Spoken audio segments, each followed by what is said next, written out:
Halo. Perkenalkan, aku Rosain Ivy The Moonstone. Kembali lagi ke channelku. Ya, ini adalah video pertama yang mulai tentang kisah cerita horor sih. Ya, aku kepikiran bikin ini supaya kayaknya bagus ini ya kan. Malam-malam pas juga temanya malam Jumat. Jadi di video kali ini aku pengen menceritakan tentang kisah horor gitu. Ya, tapi sebelum itu, mari kita memulai moto kita, yaitu siapa vampir paling pintar di sini dan memiliki kejeniusan yang luar biasa dan seorang detektif vampir yang luar biasa. Iya, itu aku, Rosain Ivy The Moonstone. Yaha. Baiklah.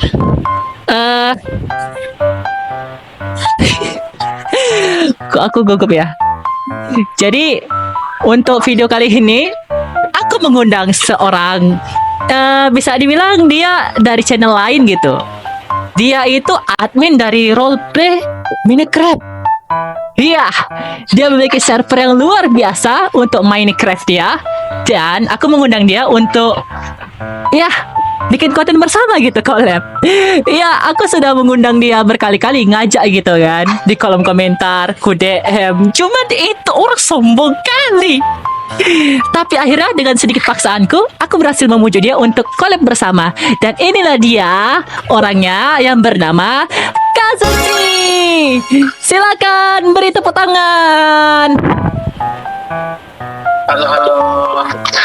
Halo guys, di sini saya Kazuchi, saya temannya Rosen, si vampir detektif. Iya. Baiklah, kira-kira senang nggak masuk ke paksaan collab ini?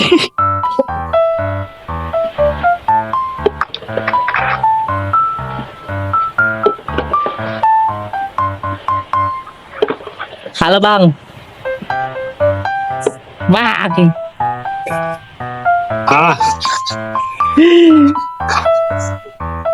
Kira-kira senang nggak masuk ke kolepan ini?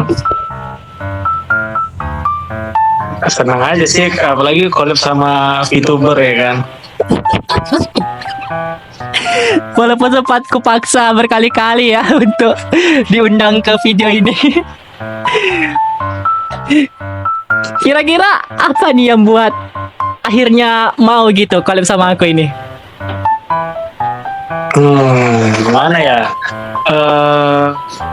Kalau masalah collab sih mau aja, cuman karena tertarik karena ini sih karakternya tuh sangat keren lah.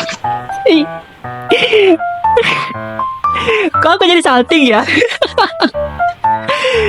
Baiklah, bisa diperkenalkan sedikit identitasnya mungkin supaya para penontonku bisa tahu tentang lebih detail tentang karaktermu gitu dan juga channelmu. Baiklah, untuk Kazuchi dipersilakan. Halo guys, saya Kazuchi, atau lebih dikenal di channel Rians KZ.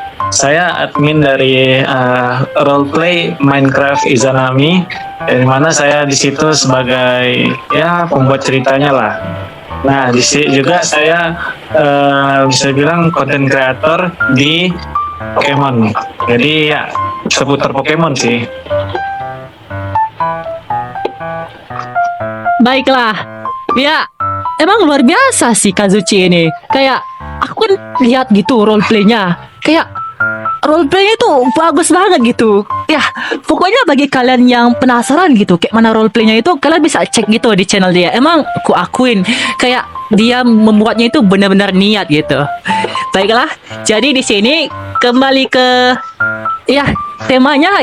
Ini kita akan membahas tentang yang nama itu cerita horor di malam Jumat.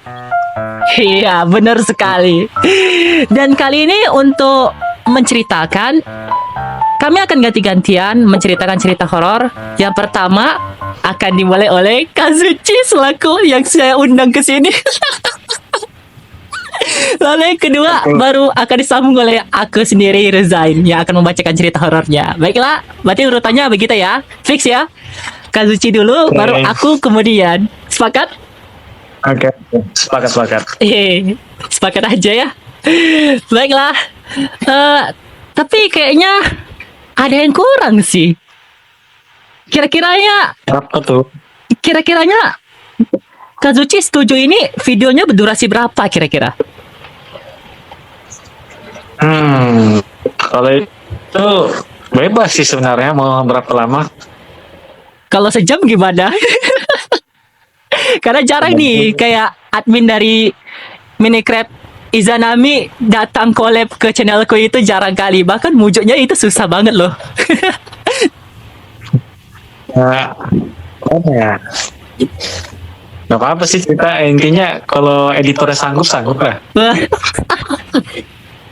Baiklah, berarti fix ya, kita bakal bikin durasinya agak panjang untuk cerita ini. Ya mungkin sambil-sambil ngobrol ya kan. Dan untuk cerita yang kami bawakan, mungkin ini ceritanya mengenai sesuatu cerita yang nggak cerita asli sih. Cerita yang kami bawakan nggak cerita asli, melainkan cerita yang fiktif. Tetapi, ya saya usahakan semoga cerita yang kami bawakan ini dapat menghibur gitu. Dan dapat membuat bulu kuduk kalian merinding. Baiklah, langsung aja kita mulai. Kazuchi, inilah sesinya. Sa, korekara wa me tante no jikan da.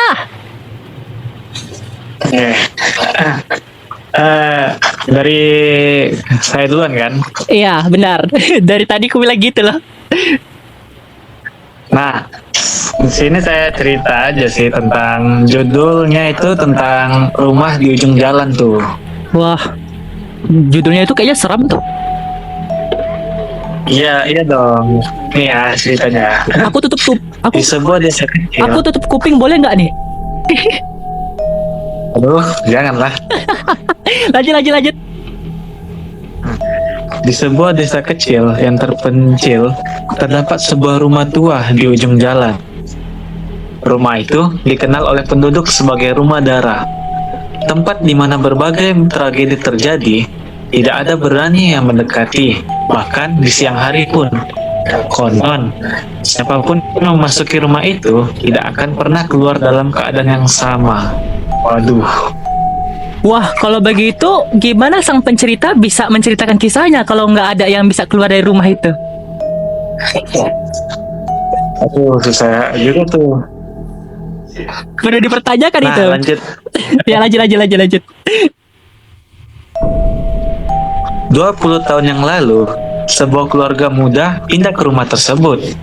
Keluarga itu terdiri dari seorang pria bernama Arman dan istrinya Rani dan putri kecil mereka yang bernama Dara. Mereka tidak tahu sejarah kelam itu. Nah, masuklah kita ke tanda-tanda awal yang aneh. Malam pertama mereka di sana, Dara bangun di tengah malam sambil menangis.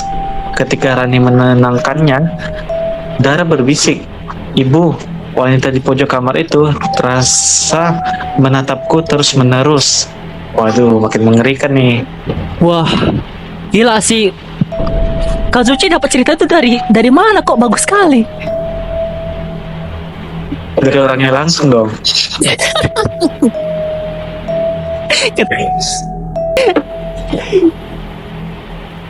Oke, lalu si Rani menoleh, namun tidak melihat satu. Dia berpikir si anaknya. Namun keesokan paginya mereka menemukan boneka milik Dara berada di ruang tamu. Padahal Dara bahwa dia meninggalkan boneka itu di tempat tidurnya sebelum ia tidur. Nah, kejadiannya ada boneka pindah-pindah nih. Hari-hari berikutnya, keanehan semakin sering terjadi. Suara langkah kaki yang terdengar di malam hari. Cermin kamar mandi berembun dengan tulisan "Pergilah." Meski tidak ada uap panas di ruangan. Rani mulai merasa rumah itu bukan tempat yang aman, tetapi Arman menolak pindah, menganggap situasi tersebut hanyalah sugesti. Nah, kita masuk ke misteri terungkapnya. Suatu hari, Arman menemukan buku harian tua yang berada di bawah papan lantai rumah ruang tamu. Buku itu milik seorang perempuan bernama Siska. Penghuni tersebut puluhan tahun lalu. Di dalamnya, dia menceritakan bagaimana suaminya, Darman, mulai berubah menjadi sosok yang kejam setelah mereka pindah ke rumah itu. Dalam salah satu halaman terakhir, Siska menulis, "Aku tahu aku akan mati di sini. Rumah ini tidak hanya mengurung tubuhku, tetapi jiwaku. Mereka ingin kami menjadi bagian dari mereka." Waduh, What, ngeri nih. asli aku merinding loh. Wih, aku asli merinding loh ini. Kok itu? Itu kami ketuk-ketuk. Terketuk kali berarti ya rumahnya itu. Iyalah, sampai pemiliknya aja nggak bisa keluar. Wih, asli aku merinding loh dengarnya loh. Baru dengar, belum lagi ngalamin itu. Terus lanjutannya. Arman merasa ada sesuatu yang aneh dengan rumah itu, tetapi menyembunyikan buku itu dari Rani dan Dara. Dia tidak ingin membuat keluarganya semakin cemas. Namun, malam itu dia bermimpi buruk. Dalam mimpinya, dekatinya dengan wajah yang rusak dan berkata, "Kamu harus pergi sebelum terlambat. Jangan ulangi kesalahanku." Ketika Arman terbangun, dia mendapati cakar-cakar kecil tercetak di dinding kamarnya. Wah, ayo. Cakar kecil atau cakar besar itu? Lanjutlah kita. Cakar Lanjutlah kecil atau kita cakar ke besar itu? Malam berikutnya, Dara hilang dari kamarnya. Arman dan Rani mencari ke seluruh rumah, tetapi tidak menemukannya. Ketika mereka membuka pintu ruang bawah tanah yang sebelumnya terkunci rapat, suara tangisan Dara terdengar. Dengan penuh ketakutan, mereka pun turun ke sana. Di ruang bawah tanah, mereka menemukan Dara yang berdiri mematung. Di depannya ada sebuah lubang besar yang dipenuhi tulang-tulang manusia. Tetapi gadis itu menetap dan tatapan kosong berkata dengan suara yang bukan miliknya, "Dia sudah menjadi milik kami." Waduh, sudah hilang nih.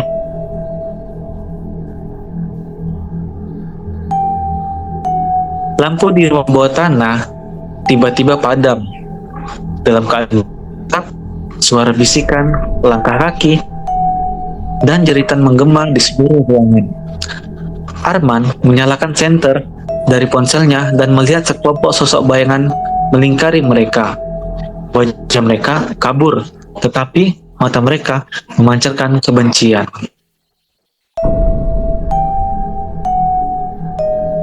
Mereka berhasil membawa Dara kembali ke kamar, tetapi gadis itu berubah. Dia tidak menatap kosong ke arah jendela. Mulai muncul luka-luka kecil yang terlihat seperti gores kuku tajam. Rani mulai kehilangan akal sehatnya dan mendesak Arman untuk pergi. Tetapi setiap coba meninggalkan rumah, itu depan pintu belakang tidak mau terbuka, dan jalan keluar berubah menjadi labirin. Banyak barang kecil yang bernyanyi di tamu. Banyak dulu dan melihat Dara sedang bermain bersama beberapa anak yang wajahnya pucat seperti mayat. Ketika Rani mencoba mendekati, anak-anak itu menatapnya dengan mata kosong dan berkata serempak, "Kamu selanjutnya." Rani lari ke kamar untuk membangunkan Arman, Tetapi dia menemukan suaminya bergantung di langit-langit dengan tali yang seperti muncul entah dari mana. Di dinding kamar tertulis dengan darah, rumah ini membutuhkan keluarga baru. Pagi itu, penduduk desa menemukan rumah itu tidak kembali kosong. Tidak ada jejak keluarga Arman, tetapi penduduk tahu apa yang terjadi. Rumah itu kembali menanti penghuni berikutnya. Di desa tersebut, rumah baru muncul pada malam hari. Jika kamu mendekati rumah itu, kamu bisa mendengar suara darah memanggil, "Ibu, ayah, jangan tinggalkan aku." Namun, siapapun yang menjawab panggilannya akan menjadi penghuni berikutnya. Ceritanya sangat menakutkan. Wah, wah, wah, wah, wah. Jujur, kayak itu aku nggak bisa berkomentar sih itu. Kayak aku nggak bisa bayangin apa perasaan orang yang penghuni-penghuni yang masuk ke rumah itu. Itu kayak rumah yang hidup. Setuju nggak? Itu kayak rumah yang hidup loh itu. Setuju. Mungkin si Ruzen mau mencobanya. Terima kasih. Aku seorang detektif, jadi aku bisa memecahkan kasus yang selagi ada trik. Tapi kalau udah berhubungan sama supranatural, aku tidak bisa memecahkan karena itu tanpa trik gitu.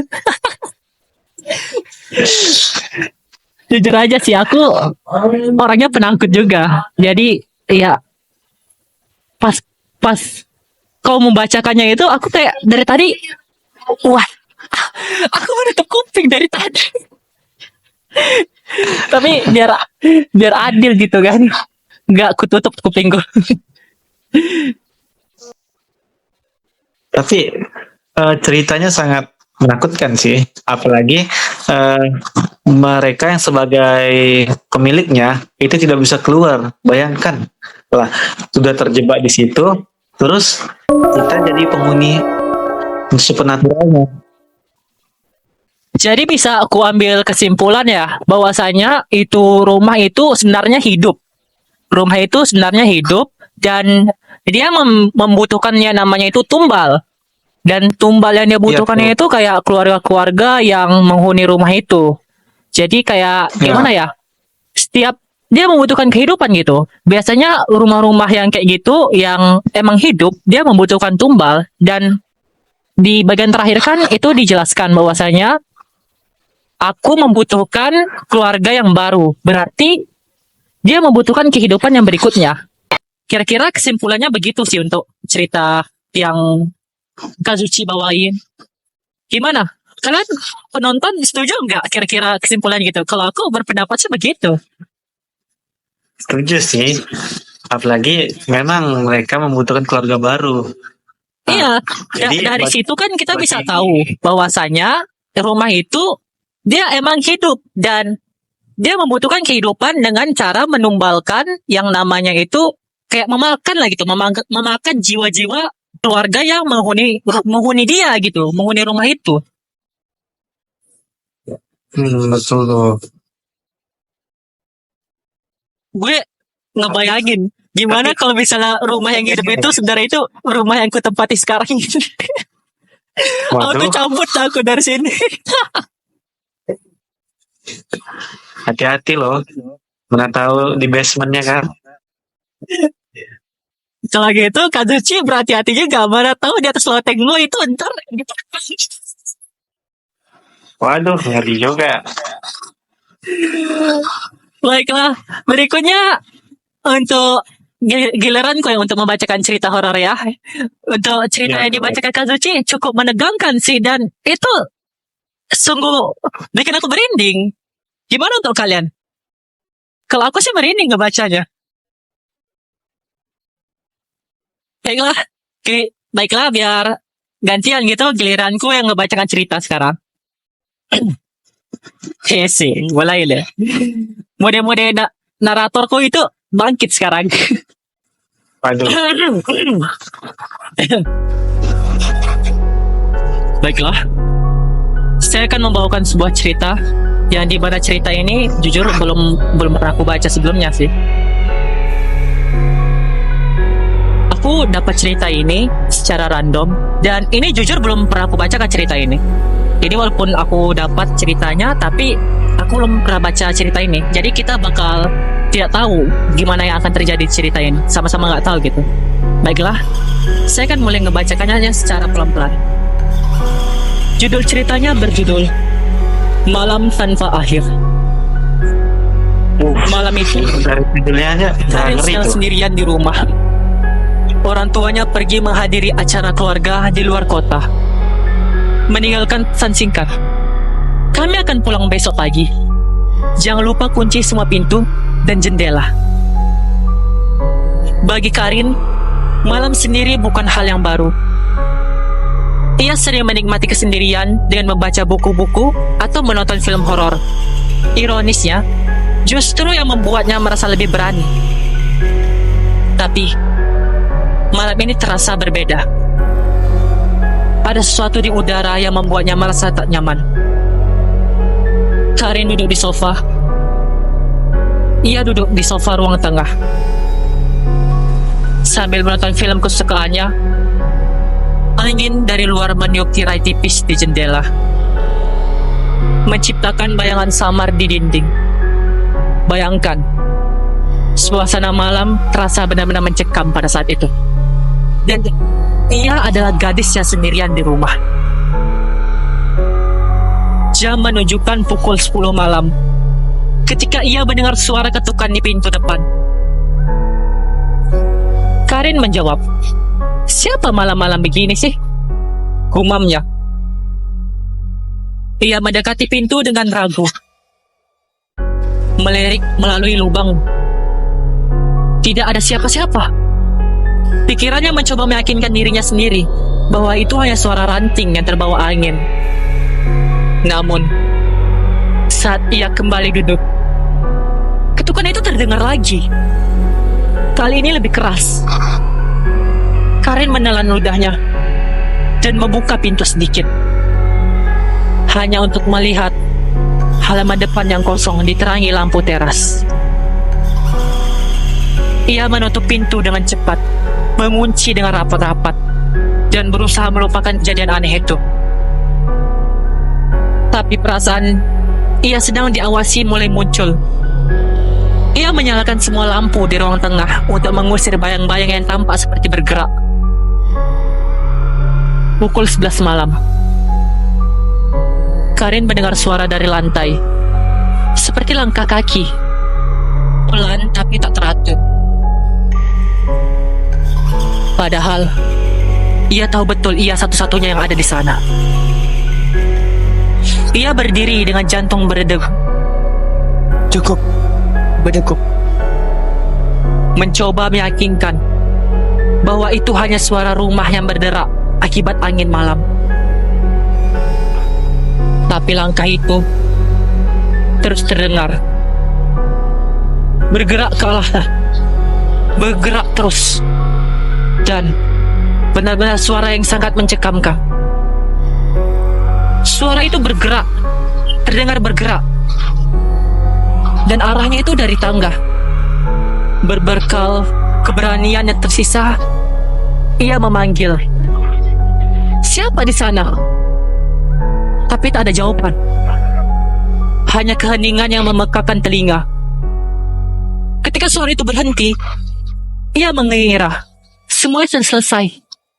Tapi tiba-tiba televisi mati sendiri, meninggalkan ruangan dalam kegelapan total karena listrik padam. Karin meraba-raba mencari senter di laci dapur. Dalam kegelapan, ia mendengar sesuatu yang tidak salah lagi. Napas berat, begitu dekat. Ia memutar tubuh dengan cepat dan menyorotkan senter ke suara itu. Dan kalian tahu apa yang terjadi? Kazuchi kira-kira tahu nggak apa yang terjadi habis itu? Kayaknya nggak enak nih perasaan. Ayo tebak. setelah Karin menyenter arah di tempat suara yang ia dengar, kira-kira apa yang terjadi habis itu? Bisa tahu nggak? Jump scare nih harusnya. Bisa jadi sih, bisa jadi. Soalnya udah ada tanda-tanda ini. Ayo, menurutmu itu apa yang bakal terjadi sama si Karin kita? Kalau apalagi kalau di situasinya ya, sepertinya si Karin akan ketemu sama yang itulah. Apa itu? Vampir kah? Vampir aku dong. Vampir. Vampir aku dong. Jadi apa yang Karin jumpai di sana? Mungkin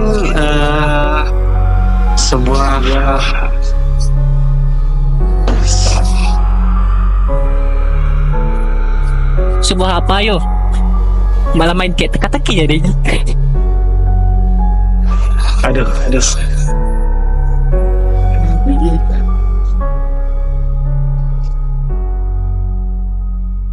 Baiklah, akan kulanjut. Karena Kazuchi tidak memberikan jawaban yang aku tunggu-tunggu. Ia memutar tubuh dengan cepat dan seketika itu menyorot arah suara tersebut. Tetapi tidak ada apa-apa. Ya. Tapi tidak sampai situ aja. Tidak sampai situ saja. Cerita masih berlanjut. Tiba-tiba ponsel Karin bergetar. Sebuah pesan masuk dari nomor yang tak dikenal. Kenapa kamu sendirian? Itu pesannya. Tubuhnya membeku. Tubuh Karin membeku saat itu. Melihat pesan tersebut, tangannya gemetar saat ia mencoba menelpon nomor itu. Tapi suara operator memberitahunya bahwa nomor tersebut tidak aktif. Rasanya aneh, bercampur takut yang semakin menjadi-jadi ketika semuanya itu kayak berlangsung. Tetapi ini nyata. Ketika pintu dapur yang terkunci pun juga mulai bergetar, seperti ada yang mencoba masuk secara paksa. Ketika akhirnya pintu itu terbuka juga, Karin sontak menjerit dan berlari ke lantai atas, mengunci diri sendiri di kamar. Ia mencoba menelpon orang tuanya, tetapi naas, sinyalnya tidak ada di situ. Pada malam itu, sinyal di HP Karin tidak ditemukan, yang berarti ia tidak bisa menelpon bala bantuan dari luar. Dari celah di bawah pintu, ia sempat melihat bayangan kaki berdiri diam di luar kamar. Bayangan itu tidak bergerak, hanya berdiri, seolah menunggu Karin untuk keluar. Karin mencoba menahan napasnya, berharap apapun itu cepat pergi. Tapi ketika ia mendengar suara bisik dari balik pintu, tubuhnya serasa lumpuh. Aku sudah di sini. Bukalah. Terdengar suara tersebut. Pada akhirnya, pagi menjelang, tapi rumah itu tetap gelap. Orang tua Karin pun pulang dan menemukan pintu depan terbuka. Mereka memanggil nama Karin, tetapi tidak ada jawaban. Kamar putri mereka terkunci dari dalam. Ketika berhasil membukanya, ruangan itu kosong. Hanya ada ponsel Karin di tempat tidur, dengan layar yang memperlihatkan pesan terakhir. Jangan pulang. Dia masih di sini. Kocak, aku pun bermimpi.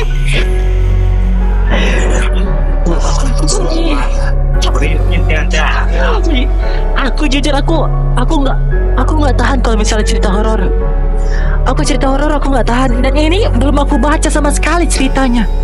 Aku ngebacainnya kayak karirnya hilang. Karirnya hilang loh itu. Karirnya hilang.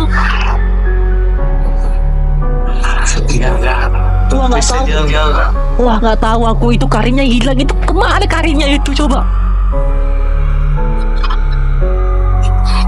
Ini baru pertanyaan udah merinding. Serius, aku kan nggak tahan kalau misalnya cerita seram dan aku ngebawain cerita seram dan aku sendirinya merinding coba parah. Dan pesan terakhirnya itu di ponsel Karin itu jangan pulang, dia masih di sini. Berarti dia masih di rumah itu. Saat orang tuanya pun memegang ponselnya, makhluk itu masih di situ berarti. Iya. Wah parah sih, kocak sih.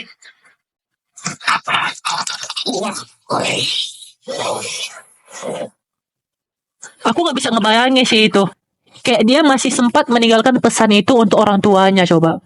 Sedangkan di situ dia itu di hadapannya itu makhluk itu, tapi dia masih sempat meninggalkan pesan untuk orang tuanya itu. Good job Karin. Salut aku samamu. Dia rela mengorbankan diri sendiri. Iya. Biasanya kalau misalnya orang lain kan pasti nggak mikir gitu kan, udah wah yang penting aku bisa keluar gitu, keluar dari jendela gitu. Tapi ini enggak, dia sempat meninggalkan pesan gitu di ponselnya gitu, jangan pulang, dia masih di sini. Wah, baiklah teman-teman, para peserta yang nonton ini video ini, kira-kira antara cerita Kazuchi dengan cerita aku, mana yang lebih mencekamkan dan lebih seram gitu? Ya jujur sih untuk keduanya, karena mungkin ya aku orangnya pengecut, jadi aku kayak menganggap kedua cerita itu kayak seram aja gitu. Dan durasi, ya sama-sama seram nih. iya serius. Apa karena aku yang pengecut ya? Tadi cerita pertama kan satu keluarga yang kena. Kalau Iya. ini cuma satu orang. Satu orang. Tapi makhluknya masih ada di situ. Nah itu.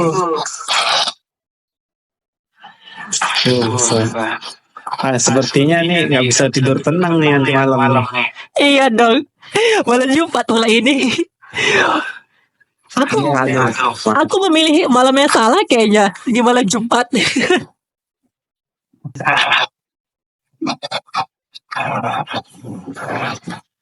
Baiklah Kazuchi, kira-kira nanti kalau misalnya mau tidur, cek-cek dulu tempat tidurnya, mana tahu ada sesuatu yang nongol gitu.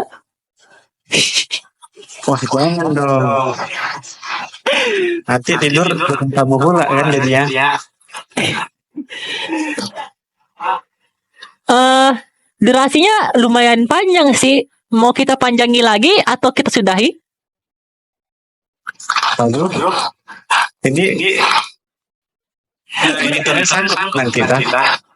Sanggup-sanggup aja sih. Berhubung aku menemukan 2 cerita lagi nih. Lumayan 2 cerita horor lagi nih. Dan ini ceritanya aku jumpanya secara random dan belum aku bacain. Jadi bakal sama-sama kita ngerasain ketegangannya itu. Bisa lanjut lagi ya berarti ya. Lanjut. Oke. Bentar ya, saya kirimin dulu.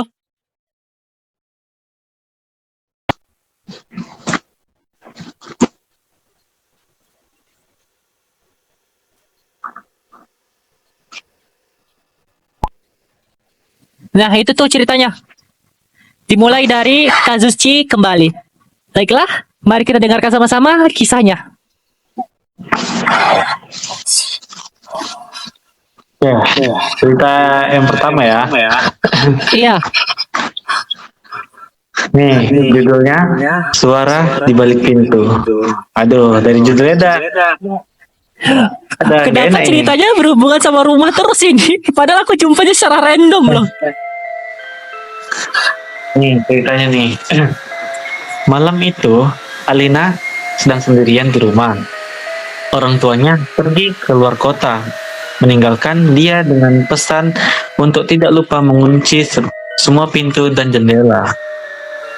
Rumah 2 lantai itu terasa terlalu besar dan sepi. Bahkan dengan televisi menyala di ruangan tengah, Alina mencoba menghabiskan waktu dengan mengulir media sosial. Namun, suara detik jam dan angin yang berbisik melalui celah-celah jendela membuatnya merasa gelisah. Sekitar pukul 10 malam, Alina mendengar bunyi samar seperti langkah kaki di atas lantai. Dia terdiam sejenak, mencoba memastikan pendengarannya. Mungkin hanya suara angin, pikirnya sambil kembali fokus pada layar ponselnya. Namun, suara itu terdengar lagi, kali ini lebih jelas. Langkah kaki pelan yang bergerak dari suatu ujung ruangan ke ujung lainnya. Alina merasa bulu kuduk meramang. Ia tahu bahwa seharusnya tidak ada siapapun di atas. Berusaha mengabaikan rasa takut, Alina menyalakan musik di ponselnya untuk menghilangkan suasana mencengkam. Tapi, tak lama, musik itu terhenti sendiri, seolah-olah seseorang mematikannya. Ia menatap layar ponselnya yang tiba-tiba mati. Lalu, listrik rumahnya padam, membuat seluruh ruangan gelap gulita. Alina mencari senter di laci meja. Tangannya gemetar. Saat lampu senter menyala, ia mendengar suara pintu kamar di atas lantai berderit pelan. Waduh, tanda-tanda ini. Tanda-tanda nih. Tanda-tanda dia. Aku tak mau dengar sih. Aku tak mau dengar. Tapi aku harus mendengarnya. Alina memutuskan untuk mengecek ke lantai atas. Meski ketakutan membanjiri pikirannya. Dengan langkah perlahan, ia menaiki tangga. Setiap pijakan kayu berderit di bawah kakinya. Ketika sampai di puncak tangga, ia melihat pintu kamarnya sedikit terbuka. Padahal, ia yakin sudah menurutnya. Ia dorong pintu itu dengan hati-hati dan menyinari sekeliling ruangan dengan senter. Tidak ada siapa-siapa, tetapi jendela kamarnya kini terbuka lebar, membiarkan angin malam masuk. Coy, keluar dong kalau kayak Yang gitu. menutup jendela. Kalau aku tuh langsung keluar itu. Kenapa masih dalam rumah sih? Keluar dong. Berani kali itu. Nilai. Berani kali kalau aku langsung keluar rumah itu.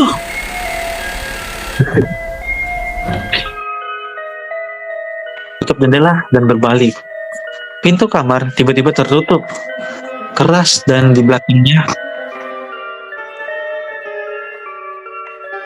Alina menjerit dan mencoba membukanya. Tetapi pintu itu terkunci dari luar. Ia mendengar suara langkah kaki di lorong, perlahan mendekat ke pintu kamar. Alina berkata, "Siapa di sana?" Teriakannya dengan suara gemetar. Tidak ada jawaban, hanya keheningan yang membuat dadanya semakin sesak. Kemudian, suara napas berat terdengar dari sisi lain pintu, diikuti oleh ketukan pelan, tapi ritmis. Alina mundur, punggungnya menempel ke dinding. Sementara, suara itu semakin intens. Itu kan berubah menjadi hentakan keras. Seolah-olah seorang mencoba mendobrak masuk. Saat pintu akhirnya terbuka,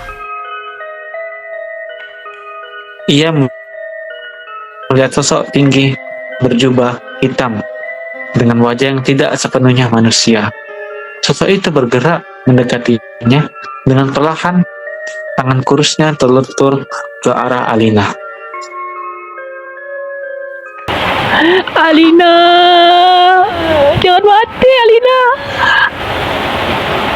Pagi harinya, orang tua Alina pulang dan menemukan rumah dalam keadaan seperti biasa, kecuali satu. kamar Alina kosong. Alina. Ada ponsel yang terletak di lantai. Dengan layar menyala, memperlihatkan pesan terakhir, yaitu aku tidak sendirian di sini. Aduh, ngeri. Alina hilang dong. Alina hilang. Ceritanya mirip seperti cerita kedua sih. Iya, cuman di sini emang sama-sama ada pesan sih, tapi kayak karakternya namanya Alina, cuman ada beberapa yang beda untuk iya ada beberapa yang beda gitu. Cuman ngerinya itu terasa feel-nya. Tapi kayak emang jujur sih emang rada mirip sih. Apa karena ya nggak tahu ya. Tapi Alinanya hilang.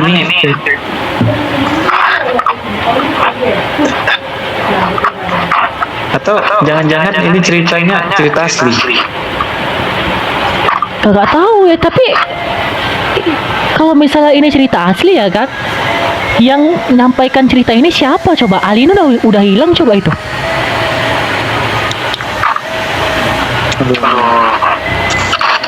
Ayo. Tenang ini nanti. Ayo. Kalau misalnya ini cerita asli tapi ya Alina udah hilang. Alina hilang loh itu. Iya. Aduh, mana lagi sendirian di rumah. Malam Jumat ini ingat malam Jumat. Aduh. Baik. Bulan nginap rumah tetangga aja. Kak Suci ketakutan. Baik. Soalnya ceritanya bikin merinding. Iya kan? Baik, berikutnya adalah giliranku ya yang menceritakan kisah yang keempat. Judul kisah yang bakal kubawakan ini itu judulnya Mata di Balik Jendela. Wah, gila sih aku. Bisa kita skip gak sih bagian aku? Aku gak mau bacanya. Bentar. Kita tutup jendela dulu. Tutup jendela. Tutup jendela dong. Tutup jendela dong. Ini siapa sih? Siapa sih yang bikin ide bikin video kayak gini nih? Oh ya itu aku sendiri ya. Ini Anda sendiri. Oh ya saya sendiri ya. Saya membawa Anda ke dalam cerita yang bakal menghantui sampai Anda bakal tidur. Baik, kita lanjut. Cerita yang keempat. Mata di Balik Jendela. Malam itu, Dina sedang sendirian di rumah. Hujan deras mengguyur. Angin meniup kencang, membuat ranting-ranting pohon di halaman depan bergesekan dengan jendela. Suara gemercik air dan gemuruh guntur mengisi keheningan. Sambil duduk di ruang tengah, ia mencoba mengalihkan pikirannya dengan menonton film. Namun perasaannya tetap merasa tidak nyaman. Suasana begitu aneh, berbeda seperti biasanya. Dina merasa seperti ada yang mengawasi di rumah itu. Ia menoleh di sekitar, menoleh ke jendela, menoleh ke depan pintu, bahkan menoleh di bawah kasur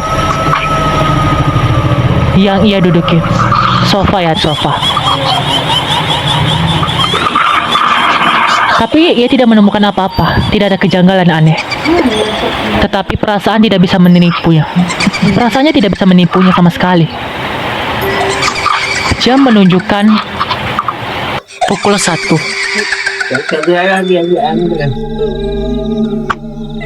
Ketika ia berdiri untuk mematikan lampu dapur, Dina melihat bayangan samar bergerak di luar jendela. Jantungnya berdegup.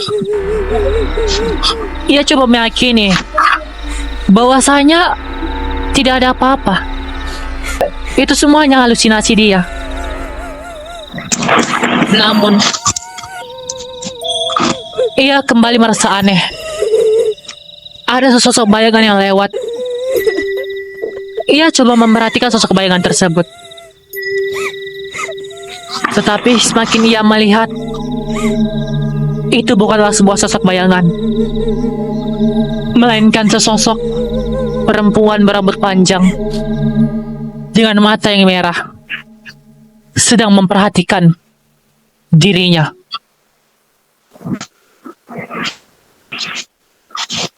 Pada saat itu, Merinding nih. Dina langsung membeku, mencoba mengembalikan keberanian. Ia kemudian berlari menjauh dari perempuan berambut panjang bermata merah tersebut. Pada akhirnya ia berhasil keluar dari rumah tersebut. Ketika berhasil keluar dan berada di halaman depan, ia berpikir semuanya sudah baik-baik saja. Tidak ada hal yang perlu ditakutkan lagi. Perempuan itu berada di dalam rumah dan dirinya berada di luar halaman. Tetapi saat ia merasa bulu kuduknya kembali berending, ia melihat ke belakang dan ia menemui bahwasanya perempuan yang ia lihat di dalam rumah sudah ada tepat di depan matanya. Keesokan harinya, keluarga Dina pun memasuki rumah, dan di depan halaman mereka menemukan darah bersimbah. Tetapi Dina tidak ditemukan lagi semenjak saat itu. Selesai.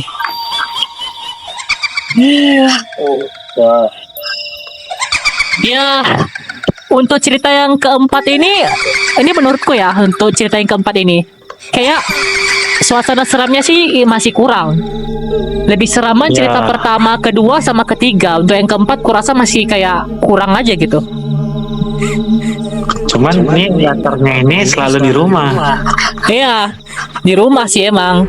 Dan ini si Dinanya ini, dia menemukan yang namanya itu sesosok perempuan bermata merah berambut panjang. Dan ketika ia keluar dari halaman depan rumahnya itu, malahan ia malah ketemu sama sosok itu dan tidak pernah ditemukan lagi semenjak itu. Malahan pas keluarganya menemukannya itu kayak darah yang berceceran di situ.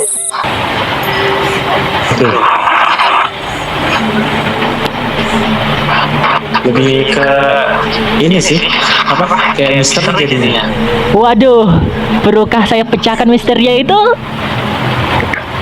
Ada keluar detektifnya. Aku sangat suka misteri soalnya. Tapi untuk kali ini kayaknya masih berhubungan sama supranatural, jadi nggak bisa aku pecahkan. Karena kekuatan supranatural itu nggak bisa dilogikakan. Baik, waktunya untuk sesi yang berikutnya. Sesi yang berikutnya adalah penratingan.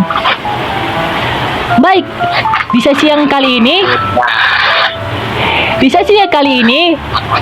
saya dan juga Kazuchi bakal merating satu-satu nih. Rating ini dari 1 sampai 10. Dari cerita 1, 2, 3, dan 4. Mana yang lebih seram dan membuat bulu kuduk merinding nih? Dimulai dari Kazuchi, silakan. Kalau ya cerita pertama ya. Kalau cerita pertama nih ini dari pribadi dulu. Ya, silakan. Nih, kalau cerita pertama itu kan tentang ya tadi yang rumah berdarah tadi kan. Iya. Nah, itu membuat gimana ya, kesannya tuh rumah itu jadi sering dia selalu minta keluarga-keluarga datang kan. Jadi mungkin yang saya rating itu sampai 10, berarti 10/10 sih. Waduh, 10/10. Emang kira-kira aspek yang mengerikan itu di cerita pertama itu di mana itu? Pas bagian di siapa yang kasih sebenarnya? Kirain. Oh ya, anaknya. Pas bagian anaknya kerasukan makhluk di situ mengerikan bahwasanya mereka harus pergi, cuman mereka nggak bisa keluar dari rumah itu, dan pada akhirnya mereka ketahan di situ. Betul juga sih. Ya, aku juga setuju sih. Baik, berikutnya untuk cerita yang kedua. Cerita kedua tadi tentang ya sama kayak seperti cerita yang ketiga kan. Iya, cuman bedanya sedikit aja gitu. Kalau di rating nih ya, di rating cerita kedua 9/10. 9/10. Oh enggak. Cerita kedua itu bisa pakai koma nggak? Boleh. 9,5. 9,5. Beda 0,5 saja ya berarti ya. Kenapa 9,5?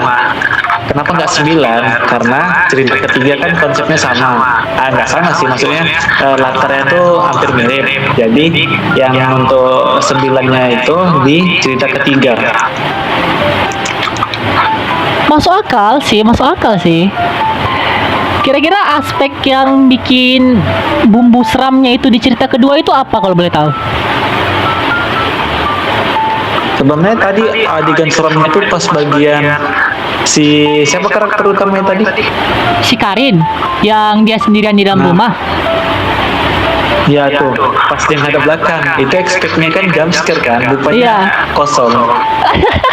Di situ kan, udah ngeri rupanya Kosong.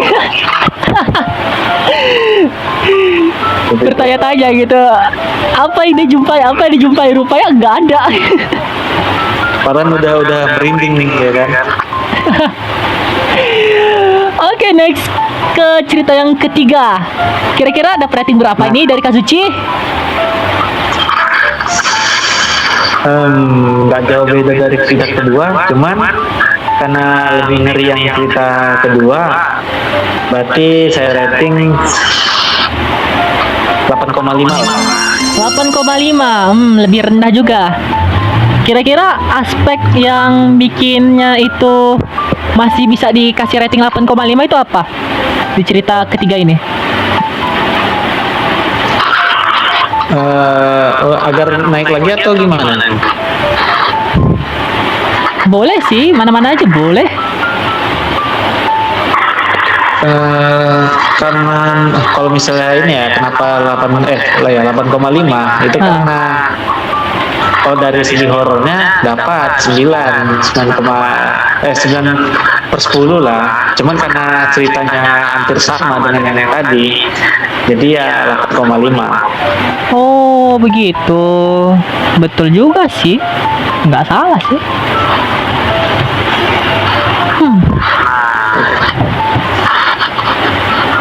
Baik, kalau gitu ke cerita yang keempat, ratingnya berapa? Ini cerita keempat. Oke, kalau masalah alurnya udah bagus. Namun ya seperti kita dua tahu lah ya, karena kan cerita keempat ini kan horornya kurang. Jadi ya mungkin di bawah cerita ketiga lah ya. Jadi dapat rating berapa? 8. 8,10. 8/10. Iya, masuk akal sih. Aku juga setuju sih untuk cerita ketiga emang agak kurang sih. Kayak cerita 1, 2, 3 masih bisa bikin aku merinding pas mendengar sama membacanya. Tapi pas cerita ketiga aku ngebacakannya kayak ya masih biasa-biasa aja gitu. Itu juga. Baiklah, giliran masalah segi misteri dapat. misteri dapat karena di cerita ketiga itu kan dia kayak ketemu sama yang namanya sosok perempuan ya kan, tiba-tiba itu langsung berceceran darah gitu, kayak misteri kayak dapat aja gitu. Itulah apakah vampir kita perlu menyelesaikan misterinya? Kalau misalnya aku berada di TKP-nya mungkin aku bisa menyelesaikan itu kasus. Cuman masalahnya aku nggak tahu itu TKP-nya di mana. Mungkin aja di lingkungannya. Weh, jangan dong. Nanti perempuannya itu masuk ke rumahku. Jangan sampai. Amit-amit kalian, amit. Baiklah, berikutnya adalah giliranku untuk merating cerita 1, 2, dan 3, dan juga 4. Baik, kita mulai untuk diriku yang meratingnya. Untuk cerita yang pertama, cerita yang pertama yang dibawakan Kazuchi, ya bagus sih, kayak betul-betul rumah hidup. Aku kayak mendengarkannya itu kayak, wah gila sih, kayak rumah hidup coba membutuhkan tumbal. Dan kukira itu kayak penuh dengan plot twist sih. Kalau bagi aku sih, aku nggak bakal nyangka alurnya bakal jadi kayak gitu sih. Dan untuk ratingnya, untuk keseluruhan ratingnya dari 1/10, maka aku bakal ngasih ratingnya itu adalah 10/10 untuk cerita yang pertama. Boleh tuh. Boleh kali, bahkan kayak rumah hidup gitu, kayak membutuhkan tumbal, dan siapapun yang menghuni rumah itu nggak bakal kembali lagi. Itu betul-betul, wah itu aku ngebayangin aku masuk terjebak di rumah itu nggak bakal bisa keluar lagi gitu. Aku sempat mikirnya kayak gitu. Di ceritanya dia udah ngeri, apalagi kalau misalnya asli. Iya, apalagi kalau misalnya kita yang terjebak dalamnya kan, udahlah tambah parah gitu. Langsung cabut aku kalau bisa. Baik, kalau untuk cerita yang Baik, untuk yang cerita yang kedua ya, saya bakal rating cerita yang kedua. Jujur sih, kayak sesuatu hal yang menarik untuk dibahas untuk cerita horor gitu. Kayak seorang gadis yang terjebak di rumah. Sebenarnya nggak terjebak sih, kayak dia emang sendirian di dalam rumah, tapi rupanya ada suatu hal yang tak bisa ia bayangkan itu ternyata ada gitu dalam rumah tersebut. Dan rupanya saat ia baru nyadar itu ya, ketika ia baru nyadar, dia kayak udah terlambat sih, semuanya itu udah terlambat.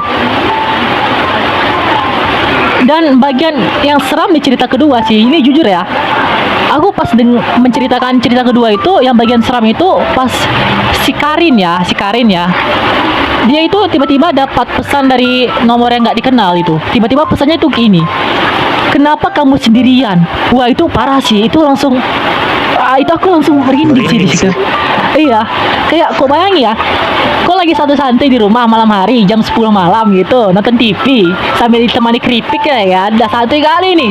Tiba-tiba kayak kok dapat pesan dari orang yang tak dikenal gitu, kok kenapa sendirian gitu, kok bisa tahu gitu aku sendirian. Gila sih ya, parah. Langsung tutup pintu, tidur langsung.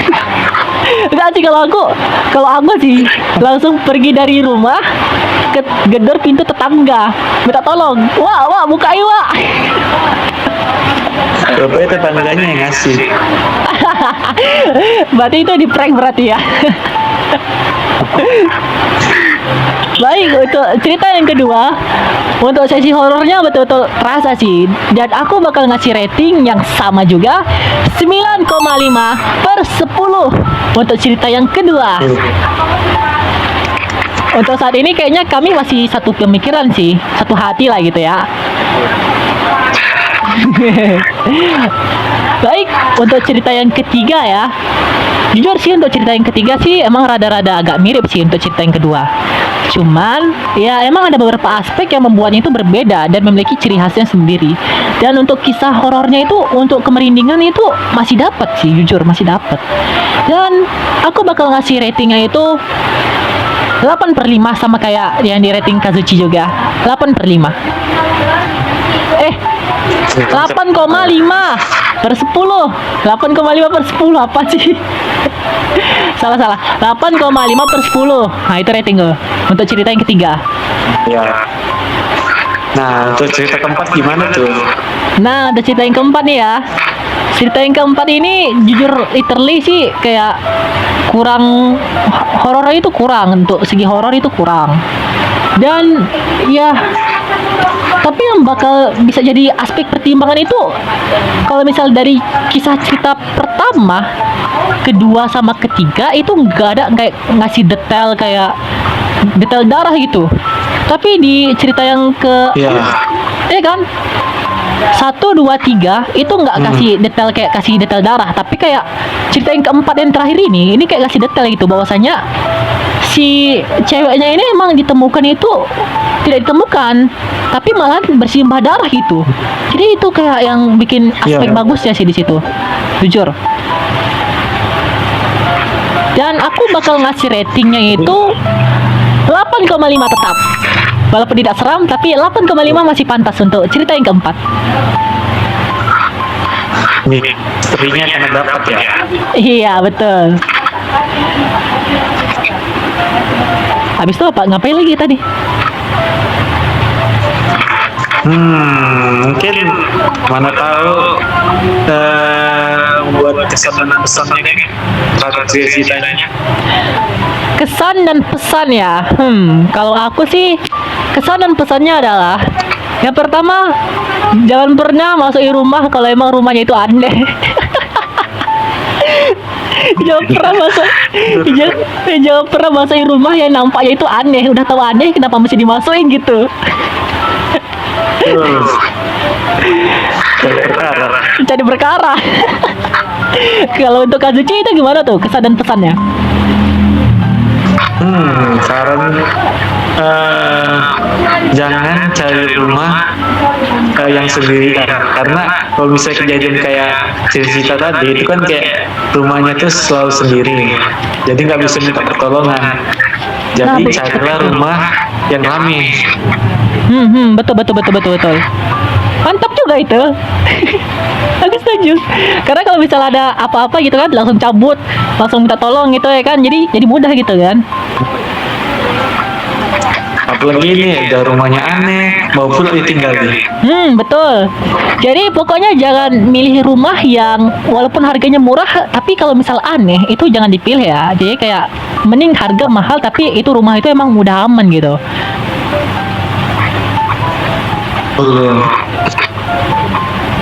Baik, ada yang mau ditambahkan?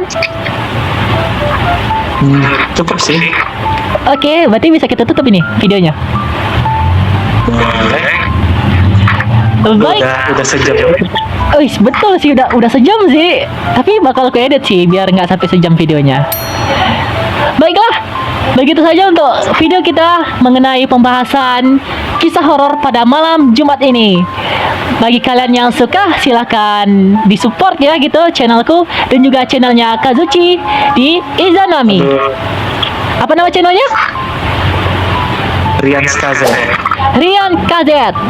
Dia bakal ngebahas seputar roleplay Minecraft dan juga beberapa hal yang mungkin bakal bisa dipertimbangkan kayak game untuk sekarang Pokemon. kok lagi main game Pokemon ya? Iya. Oke, bisa lah ini kan bagi pecinta Pokemon bisa mampir gitu ke channelnya Rian KZ gitu. Support dengan subscribe dan juga like dan juga komen gitu biar si Kazuchi itu semakin semangat gitu.